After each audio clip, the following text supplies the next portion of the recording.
1 Samuel chapter 7. From the day that the ark was lodged at Kiriath-Jearim, a long time passed, some 20 years, and all the house of Israel lamented after the Lord.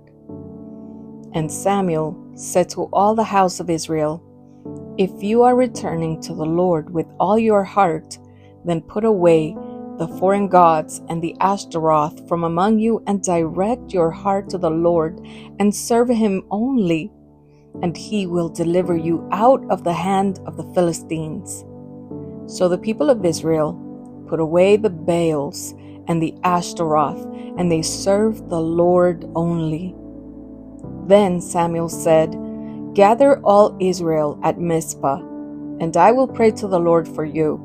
So they gathered at Mizpah and drew water and poured it out before the Lord, and fasted on that day, and said there, "We have sinned against the Lord." And Samuel judged the people of Israel at Mizpah. Now, when the Philistines heard that the people of Israel had gathered at Mizpah, the lords of the Philistines went up against Israel. And when the people of Israel heard of it, they were afraid of the Philistines. And the people of Israel said to Samuel, "Do not cease to cry out to the Lord our God for us, that he may save us from the hand of the Philistines." So Samuel took a nursing lamb and offered it as a whole burnt offering to the Lord. And Samuel cried out to the Lord for Israel, and the Lord answered him. As Samuel was offering up the burnt offering, the Philistines drew near to attack Israel. But the Lord thundered with a mighty sound that day against the Philistines, and threw them into confusion, and they were defeated before Israel. And the men of Israel went out from Mizpah and pursued the Philistines and struck them as far as below Beth-kar. Then Samuel took a stone and set it up between Mizpah and Shen, and called its name Ebenezer, for he said, "Till now the Lord has helped us." So the Philistines were subdued and did not again enter the territory of Israel.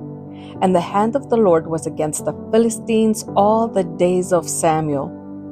The cities that the Philistines had taken from Israel were restored to Israel, from Ekron to Gath, and Israel delivered their territory from the hand of the Philistines. There was peace also between Israel and the Amorites. Samuel judged Israel all the days of his life, and he went on a circuit year by year to Bethel, Gilgal, and Mizpah, and he judged Israel in all these places. Then he would return to Ramah, for his home was there, and there also he judged Israel, and he built there an altar to the Lord. 1 Samuel chapter 8. When Samuel became old, he made his sons judges over Israel.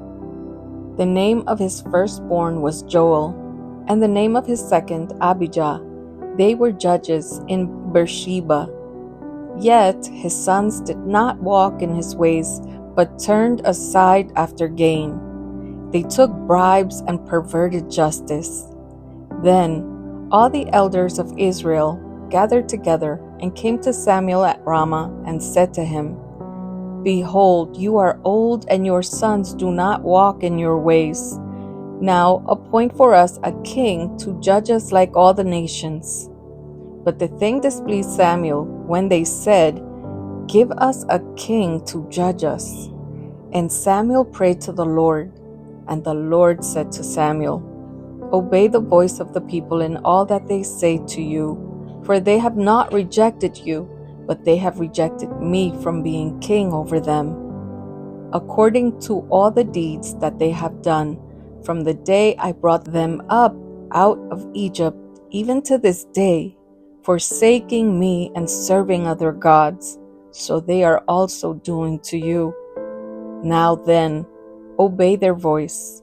Only you shall solemnly warn them and show them the ways of the king, who shall reign over them. So Samuel told all the words of the Lord to the people who were asking for a king from him. He said, "These will be the ways of the king who will reign over you. He will take your sons and appoint them to his chariots and to be his horsemen and to run before his chariots. And he will appoint for himself commanders of thousands and commanders of 50s, and some to plow his ground to reap his harvest, and to make his implements of war and the equipment of his chariots. He will take your daughters to be perfumers and cooks and bakers. He will take the best of your fields and vineyards and olive orchards and give them to his servants.